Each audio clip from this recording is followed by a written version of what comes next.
Amigos del Perú y del mundo, buenos días, buenas noches. Esto es Rey con Barba.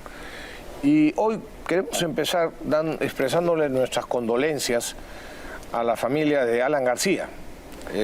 Me parece que ha sido ayer. Sí, ayer.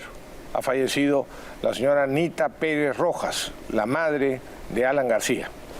Que tuvo una vida dura por las cosas contra su marido, contra su hijo, etcétera. Así que nuestra oradora, poetisa y sobre todo una gran mujer, ¿no? Una dama. Sí.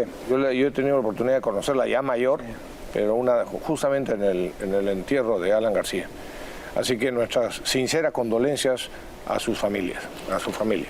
A ver, por favor, pónganme la carátula de Expreso del día de mañana, que es, si se confirma. Si esta carátula es real, se llama Los WhatsApp del complot entre Vladimir Cerrón, el comandante de la Policía Nacional del Perú, y el ex general Miguel Hidalgo, para sacar del cargo al señor Avelino Guillén. Bueno, con estas conversaciones que van a ser publicadas mañana en Expreso, queda demostrado que el portero de Palacio de Gobierno es el verdadero dueño de la casa de Pizarro y es el que manda.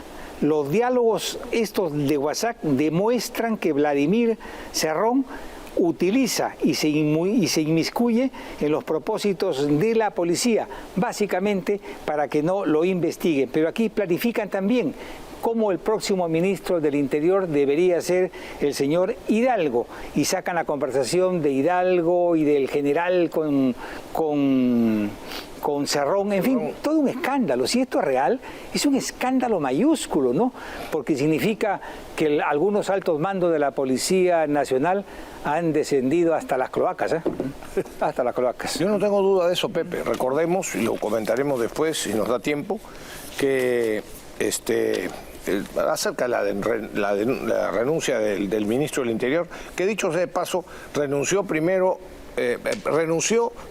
de manera no irrevocable. O sea, renunció diciendo, renuncio, pero no renuncio si es que sacas al comandante de la policía, porque sabíamos enfrentados. Por supuesto, no estamos poniéndonos del lado de ninguno de los dos, y en mi concepto, los dos deberían de haberse ido a su casa. Además, la renuncia del ministro del Interior es bastante tardía, dicho sea de paso, ¿no? Porque han sacado a 18 generales, una raza, ¿no? De 18 generales, 35 coroneles, 63 comandantes, todo para tomar el control, para que el gobierno, y concretamente Castillo, por supuesto, y ahora con esto probablemente Cerrón, controlen en absoluto a la Policía Nacional, que es las cosas que hemos anunciado hace tiempo, ¿no? Empiezan por controlar a la policía, de ahí pasan a las Fuerzas Armadas, etcétera. Pero es evidente que los escándalos se siguen reproduciendo. Todos los días conocemos nuevos escándalos en los que el señor Castillo o sus compinches son los protagonistas. Cada día Castillo y su gobierno van perdiendo popularidad, cosa que también ha quedado claro en una encuesta que ha hecho, por ejemplo, bueno, en todas las encuestas últimas, pero concretamente la de Ipsos para Lampadia, donde ahora comentaremos. Cada día la economía de las familias está en una mayor crisis. Cada día hay menos empleos. Cada día hay más personas, y concretamente jóvenes, que quieren o piensan y deciden abandonar el país para buscar un mejor futuro afuera. Es que el comunismo abierto o el barajado con el apellido, con el nombre de socialismo, conduce siempre, antes o después, a la miseria económica, a la ruina económica y a la miseria social. Yo insisto, con solo 6 meses en el cargo, para mí y para muchos peruanos queda claro que el señor Castillo no está capacitado para gobernar. Pablo Bustamante, en Lampadia, nos cuenta que en una encuesta hecha para ellos por Ipsos, en todos los segmentos de la población y en todos los niveles socioeconómicos, desde el A hasta el E, en ambos sexos y en todos los rangos de edad, el 63% de los peruanos considera que Castillo miente. El 66% que sus decisiones son equivocadas. El 72% que sus nombramientos son equivocados, por decirlo menos. Y el 50% que está él, Castillo, involucrado en actos de corrupción. Hasta aquí, Pablo Bustamante en Lampadia. Sin duda, digo yo, la permanencia de Castillo, de su vicepresidente Dina Boluarte y de sus amigotes llevará al Perú en poco tiempo, como he dicho, que sucede con todos los gobiernos comunistas o socialistas, a la ruina económica y a la miseria social. La solución es, aquí lo recordó Fernando Rospigliosi y también Humberto Abanto.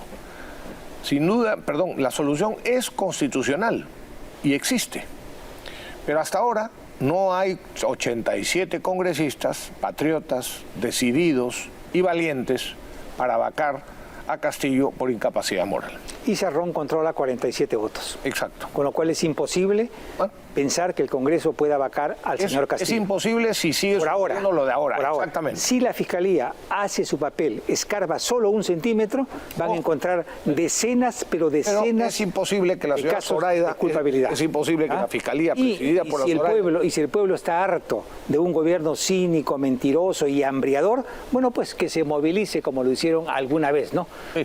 No le echen, no digan el Congreso, no. Eso está en manos de la Fiscalía, básicamente, y de la calle. Si lo quieren sacar, sáquenlo, pues. Pero yo insisto en una cosa, Pepe, que la solución existe constitucionalmente. Como los políticos sin principios, entre los que están, por cierto, los que siguen apoyando a Castillo y a Cerrón, solo le temen a la prensa, es la prensa la que tiene hoy la gran responsabilidad de actuar y, en todo caso, las empresas anunciantes que le dan de comer a la prensa. Así que, en mi opinión, sabiendo lo que ahora se sabe, que no queda duda de una serie de cosas, la pregunta que tendrían que hacerse todos y cada uno de los medios de comunicación es la siguiente: ¿tiene Castillo las condiciones morales para seguir ocupando la presidencia de nuestro país? Si la respuesta es negativa, que lo es para cualquier persona medianamente informada, es su deber moral, el de la prensa, contribuir con la decisión para que por lo menos 87 congresistas entiendan que la solución es tanto política como legal y constitucional. Hay que vacar a Castillo. Yo estoy de acuerdo contigo, Pepe, que si la Fiscalía indagara y... Escarba solo 1 centímetro. Sí, está bien. Pero también porque otra manera de presionar o de hacer que la Fiscalía cumpla con su deber está en manos de la prensa. Si la prensa, si los medios de comunicación, lo cual solamente algunos pocos están haciendo, con su información, con sus editoriales, con su línea, presiona en el buen sentido para que la Fiscalía cumpla con su deber y para que el Congreso cumpla con el suyo, se vaca a Castillo y ayudamos al país. Si no se hace así, no hay solución. Bueno, es importante expresar aquí en este programa nuestra solidaridad con Philip Batter y el intento frustrado del gobierno de haber querido cerrar ilegal e inconstitucionalmente a PBO, que es una de las 3 radios más potentes del país, ¿no? A nosotros lo que nos llama la atención es el horror que tienen los rojos a la prensa libre, ¿no? Y cuando pueden, evidentemente, van a volver sobre las andadas.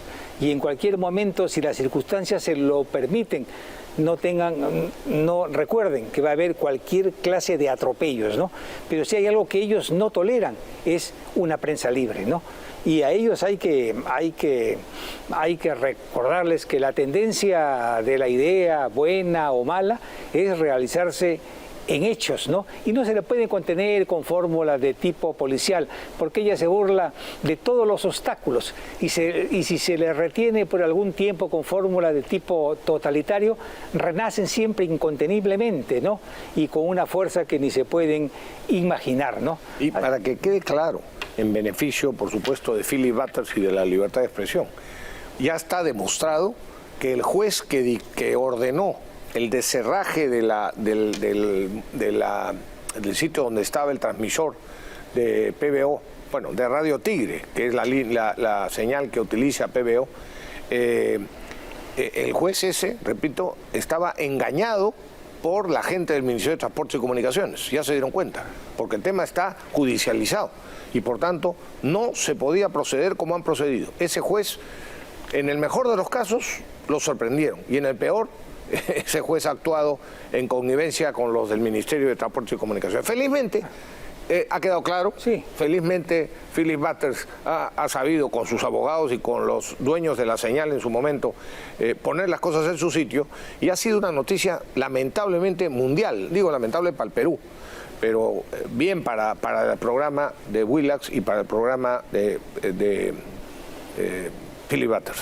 Y ha quedado claro también que los rojos nunca entenderán, ¿no?, que la enunciación de ideas, por más duras que éstas sean, no constituyen ningún delito. Todo lo contrario, es un derecho perfecto y natural reconocido por nuestra Constitución como inherente a todo ser libre. Bien pues por Philip Butters, que ha hecho respetar la libertad de prensa y bien la solidaridad de todos los medios de comunicación. Y de los gremios. Incluyendo a los más encarnizados adversarios de Philip Butters y de este canal, ¿no? Sí, señor, hay que reconocerlo. Porque todos se han sabido pronunciar y felizmente con fuerza y con decisión. ¿Ves? Por eso mismo también, Pepe, ahí se ve un ejemplo. Cuando la prensa presiona digamos, con razón, entonces hay cambios y se da marcha atrás. Otra de las cosas que ha sucedido esta semana, ha sido comentario de todos los medios, no solo nacionales, sino internacionales, es la entrevista a Castillo de Fernando del Rincón, de CNN, que ha sido, por supuesto, vergonzosa para Castillo y para todo su gobierno, y lamentablemente también para todos los peruanos, que se ha exhibido en el mundo la incapacidad, la ignorancia del presidente que tenemos. Ya sabíamos de su incapacidad, de su ignorancia, de su inmoralidad, de su improvisación, de su falta de modestia y por supuesto de su participación muy probable en actos de corrupción. Todo eso se sabía, por cierto, antes de las entrevistas de Hildebrand y del señor Lucas de la semana anterior. Sin embargo, la entrevista de Fernando del Rincón a Castillo ha mostrado lo que pudieran haber hecho en su momento Hildebrand y Lucas, pero que no quisieron hacer, ¿no? Ambos, Hildebrand y Lucas, demostraron la miseria a la que se llega moralmente cuando se pierden los principios y se priorizan las primicias por encima de la objetividad de la información. Hildebrand, por cierto, hace unos pocos días, ha salido, después del escándalo de su entrevista, apareció intentando justificarse sobre su vergonzosa actitud, que es lo que pensamos muchos, en la entrevista con Castillo. Y aparte de comentar algunos artículos o notas periodísticas de algunos amigos suyos, también periodistas, que no se atreven, digo yo, no se atreven a enfrentarse con Hildebrand por algo, Hildebrand, repito, ha tratado de justificar su entrevista y después de leer esos comentarios de otros periodistas ha dicho, ahora a lo importante, responder la pregunta que mucha gente me ha hecho, ¿no? Y entonces decía, porque todo el mundo está interesado en saber cuál es mi impresión. Momentito, que no me incluya a mí entre los que querían saber cuál es la opinión. ¿Ah? Entre los curiosos. Sí, entre los curiosos, porque yo ya tenía una opinión completamente formada al margen de lo que pudiera opinar el señor Hildebrand. Pero claro, a diferencia de lo que sucedió en la entrevista, ahora sí dice que no tiene, que Castillo no tiene norte, que él ha descubierto, ¿no?, que es un ignorante, que es un incapaz. En fin, una serie de calificativos. Dice, estamos reventados, esto no va a ninguna parte. Pero ¿cuál es su conclusión? ¿La recuerdas? Hay que ayudarlo. Hay que aconsejarle que cambie. Eso es lo que nos quiere vender el señor Hildebrand y todos aquellos que les falta valentía para darse cuenta que la única solución es vacar a Castillo. Quiere decir, la entrevista del señor Rincón a Castillo no ha caído nada bien en en las trincheras de Perú Libre. Salió hace 2 días el congresista Valdelomar Cerrón, que es hermano de Vladimiro Cerrón, ¿no? Y mira tú lo que dice, ¿no? Que Rincón, Fernando del Rincón, el periodista de CNN, es un sicario político, ¿no? Que emboscó al presidente de la República por orden de la prensa internacional neoliberal. Además, alegaron que la entrevista fue parte de una conspiración golpista. Miren ustedes lo que le responde Fernando del Rincón. Sí. ¿Ah? Dura 1 minuto exactamente.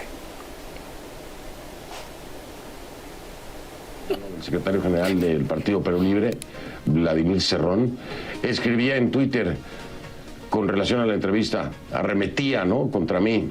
Decía Cerrón: presunto sicario político de la prensa internacional neoliberal habría emboscado a Pedro Castillo, abusando de su amplia vocación democrática, al desnudo posible conspiración golpista. Déjeme, ¿estoy en cámara, mi estimado Iván? Déjeme saber, por favor, si estoy en cámara ya. ¿Sí? ¿Estamos en cámara? Gracias. Déjeme, me río de usted en su cara. Hay que, de verdad, tener la cara muy dura para no darse cuenta que no hacía falta ninguna emboscada. Esto se llama, y se lo voy a decir, señor Cerrón, porque me extraña, o su ignorancia o no sé qué intentaba hacer. No necesitaba ninguna emboscada al presidente Castillo. Eso se llama suicidio político. Solo había que hacer las preguntas correctas. Y cuando quiera se las hago a usted, ¿eh? Cuando quiera se las hago a usted. A ver si es cierto, ¿no? A ver si es cierto que se necesita emboscar a la gente. No. Congresista... Otra demostración de vergüenza para el hermano de Cerrón y para todos los que están diciendo más o menos esa misma estupidez. El periodista Rincón, del Rincón, de CNN, en cambio, a diferencia de Hildebrand y de Lucar, hizo evidente lo que ya se sabía, pero lo hizo evidente: la incapacidad de Castillo como funcionario y, por supuesto, peor todavía como presidente de la República. Su ignorancia hasta como profesor, que desconoce absolutamente la Constitución, como voy a mencionar dentro de un momento.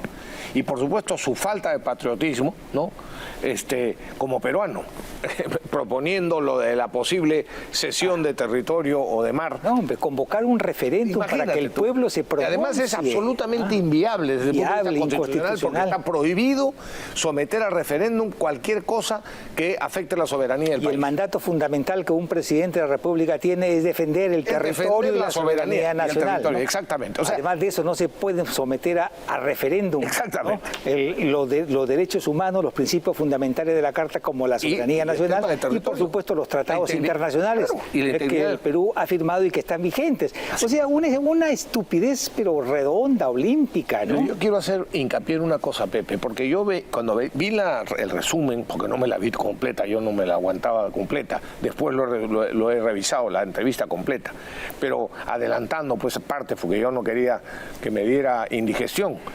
Pero una de las cosas que podría impactar de las respuestas del señor Castillo para defender la nueva Constitución o el cambio constitucional que él pretende, que todavía pretende, es aquello que se refiere a lo que supuestamente dice Castillo, ¿no?, que hay que convertir, que hay que cambiar la Constitución, porque cuando Rincón le pregunta ¿qué cosas cambiaría usted en la Constitución? Entonces, como única salida, el ignorante Castillo dice, bueno, por ejemplo... Es muy vieja la Constitución. Dijo que era muy vieja la Constitución. Sí, primero que es muy vieja, hay que decir que Estados Unidos tiene más de 200 años. Fíjate, no, sobre déjame terminar esto, déjame terminar esto, Pepe, esta idea. Habló de la educación y de la salud, y dijo, hay que establecer en la Constitución que se trata de un derecho, el de la educación, y otro derecho, el de la salud. Y aquí es una demostración más de la ignorancia de Castillo. El artículo 2 de la Constitución, el segundo, defiende el derecho a la vida, a la integridad, al desarrollo y al bienestar de cada persona. El artículo 3 enumera dice que la enumeración de los derechos fundamentales mencionados en el artículo 2 no excluyen, es decir, incluyen también los demás derechos que la Constitución garantiza o que se fundamentan en la dignidad del ser humano. Y entonces, todo el capítulo 2 de la Constitución, todo el capítulo 2, que empieza con el artículo 4 y sigue para adelante, se trata, el título del artículo, del capítulo es de los derechos sociales y económicos. El artículo 4 de la Constitución, que no ha leído el ignorante que tenemos del presidente, habla de que tener el derecho a la protección del niño por nacer, de la familia y del anciano abandonado. El artículo 5 habla del derecho a la protección al matrimonio entre varón y mujer. El 7º, el 9º y el 10º habla sobre el derecho a la protección de la salud y el acceso al agua potable, el acceso a la seguridad social, es decir, a las pensiones. Y los artículos 13º y 14º hablan exactamente del derecho y del acceso y protección a la educación universal de todos los ciudadanos. ¿Cómo que no es un derecho la educación y la salud? No, o sea, usted es increíble. No tiene la menor idea de lo que habla. No puede construir ninguna oración, ningún concepto. Y todo lo que dice son eslogan, o sea, disparate y medio. No se le puede tomar en serio, para nada, ¿no? El tema, por ejemplo, que la Constitución vieja de 1993, la Constitución de San Marino, por ejemplo, data del año 1600. La del Reino Unido tiene una constitución codificada que tiene más de 8 siglos, 800 años, ¿no? Vieja la nuestra, ¿no? Sí, claro. La de Estados Unidos, desde 1789. La de Noruega, desde 1814, ahí están. La de Holanda, desde 1815. Y sin hablar de la de México, la Constitución, la famosa Constitución de Querétaro de 1917. Y no estamos hablando, como bien resume Antero Flores, de países pobres o de países... No. Estamos hablando de los países prósperos, de los países más prósperos del planeta. Incluso la China comunista no cambia su Constitución hace 40 años, por supuesto, ¿no? Y cuando la cambió en el 70 y tantos, fue para declarar que la propiedad privada era sagrada, y ahí comenzó el renacimiento de la China que hoy conocemos, ¿no? Así es. Claro que hay que hacer cambios, porque todas las constituciones evidentemente no son perfectas, tienen que hacerse cambios, ¿no?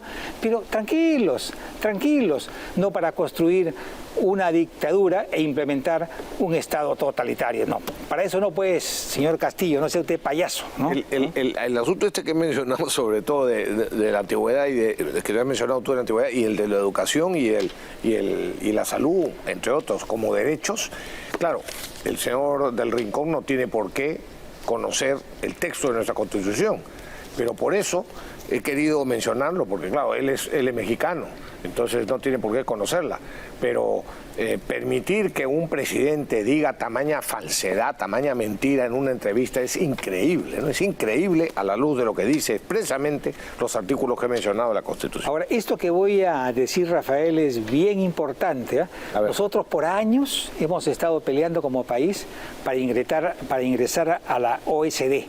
Que reúne a 35 países de los más exitosos del mundo, que concentran el 70% del comercio mundial y financiero, el 70%.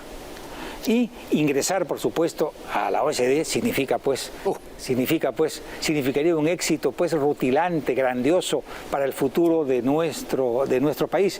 Y resulta que ellos han invitado a 5 países a que se sometan a las pruebas de evaluación que ellos tienen para ver si tienen los méritos y las condiciones para incorporarse a este selecto grupo de países. El problema, claro, Castillo ha firmado de inmediato. Listo, dice, y luego dice él que van a hacer todo lo posible, ¿no? Van a hacer todo lo posible para incorporar a nuestro país a la OECD. Muy bien, ¿no? Entonces OCDE. Lo que Castillo no sabe es que miren ustedes cuáles son las condiciones que tiene que pasar, ¿no? En primer lugar, estos 35 países están unidos por 2 principios básicos: democracia y economía de mercado. full, economía de mercado full, ¿no? Y por supuesto... Lo que tenía que hacer Castillo es callarse la boca de las barbaridades que dice. Y entre las condiciones se encuentran la preservación absoluta de la libertad individual, los valores de la democracia, el Estado, el respeto irrestricto al Estado de Derecho, la protección de los derechos humanos y el valor de las economías de mercado. Es decir, todo lo contrario de lo que Castillo piensa y de lo que Castillo hace. Todo lo contrario de lo que Cerrón piensa y lo que dice el ideario de Perú Libre. ¿Qué significa esto? Que evidentemente el ingreso a esta organización se va a frustrar, porque no hay forma que un hombre como Castillo, rodeado de escorpiones, serpientes y tarántulas, puedan dar estos pasos de gestión pública transparente, de un sistema jurídico notable, ¿no? Eso no está al alcance de esta gente, ¿no? Y vamos a perder como país una gran oportunidad de incorporarnos al mundo desarrollado. No, aquí este gobierno prefiere reunirse con Nicaragua, con Bolivia, con Cuba, con los países parias, con los países desocupados, con los países hambrientos del mundo y no con los países que van a la vanguardia de la revolución científica y económica en el planeta, lo cual, por cierto, constituye toda una tragedia, ¿no? Y lo que tú dices, Pepe, es tan importante, sobre todo no solo por el desarrollo que efectivamente significaría que entráramos a la OCDE, sino algo que tiene que preocupar especialísimamente a millones de peruanos, que es la reducción de la pobreza. Esos países casi no tienen pobreza, los que están en la OCDE, justamente como consecuencia de respetar esos principios que ellos exigen para todos los países que deseen integrarse. Lo increíble es que el señor Castillo firma, por supuesto, la intención del Perú, pero no se da cuenta que unos días antes de firmar el documento ha dicho las barbaridades que ha dicho en las entrevistas que ha concedido, donde dice que quiere hacer exactamente lo contrario a lo que están exigiendo. Rafael, entiende algo. El señor Castillo es un analfabeto funcional. Por supuesto. Analfabeto funcional. Vean ustedes Google, por favor, ¿no? No sabe lo que firma, no entiende lo que lee, ¿no? Es decir, él es un presidente fantoche, es un títere, ¿no? El asunto es quiénes están detrás de él, quiénes son los que realmente mueven los hilos, ¿no? Porque este señor realmente es un holograma, es un fantasma, ¿no? Es tan tonto realmente como parece. Mira tú, por ejemplo, una prueba más de lo torpes que son. El señor Jaico, que es el reemplazante de Bruno Pacheco y el nuevo secretario general de la presidencia, que por si acaso tiene rango de ministro de Estado, se fue a la embajada de España y ahí se reunió con los representantes de la empresa Rexol. Y Rexol admite que se reunió con el señor Castillo a través del secretario general de la presidencia, porque nadie puede pensar que el secretario general de la presidencia, porque le nació del forro, ¿no?, fue allí a reunirse con ellos, ¿no? Entonces, el presidente ha dicho que él no sabía, ¿no?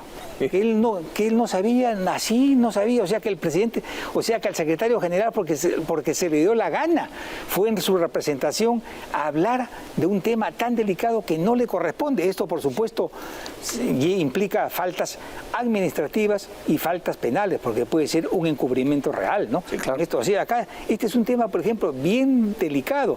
Lo normal es que un embajador pida una cita y se reúna con el presidente en Palacio, ¿no? Pero que el secretario general, ¿no?, vaya a una embajada, a una reunión reservada, privada, secreta, a reunirse con los representantes de la empresa Rexol, ¿qué tiene que ver él en estos temas, no? Es absurdo, es ridículo, ¿no? Y evidentemente es punible, ¿no? Bueno, pues no lo sería si no pretendieran ocultarlo. Como tú dices, el embajador de un país tiene todo el derecho a facilitar y a tratar de defender a las empresas de su país. Tiene no solo el derecho, el deber.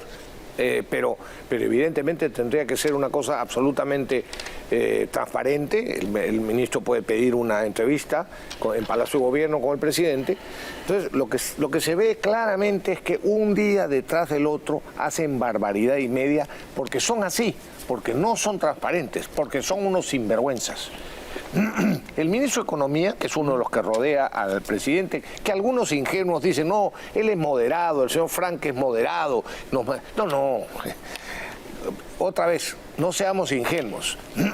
El ministro de Economía no solo endeuda a los peruanos para repartir bonos y así intentar comprar popularidad para el gobierno y para el señor Castillo, sino que también dilapida nuestros impuestos con consultorías y con asesorías. Fíjense, hace poco salió un video que aquí tienen que ver. Por favor, producción. Lo tienen a la mano, pero... Mire, la lista de asesores. Ahí están. Acá todo lo que ganan y los nombres. Y esta es una lista.